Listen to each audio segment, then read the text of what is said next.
4 vitet e kaluara për nën Shkodrën kanë qenë të vështira.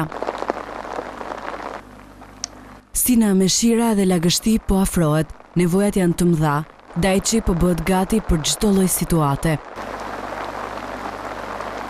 Prurit e lumejve malor kanë turbulluar bunën. Problematike paraqitet situata në rrjetin e kullimit. Kreu i komunës Dajç kërkon një angazhim të gjithëve.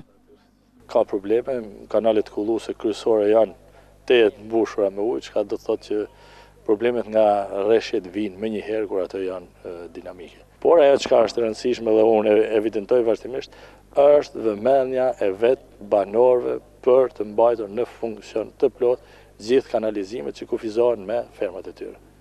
Investimet e kryera deri tani ndikojnë që të kemi një minimizim të situatës, por jo evitim të përmbytjeve. Argjinaturat dhe pastrimi i kanaleve të bëra deri tani mbrojnë Dajçin vetëm nga prurjet normale të ujit. Ajo çka është bën në territorin e Dajçit dhe është bën mrekullisht mirë, mund të them, është argjinatura që është bën rreth 14 kilometër argjinatur, cilat mbrojnë mirë një pjesë të mirë të territorit të Dajçit. Mirë po, kjo nuk do të thotë se ka përfunduar puna në Dajç, sepse me ujërat nuk përfundojnë punë të kurrë.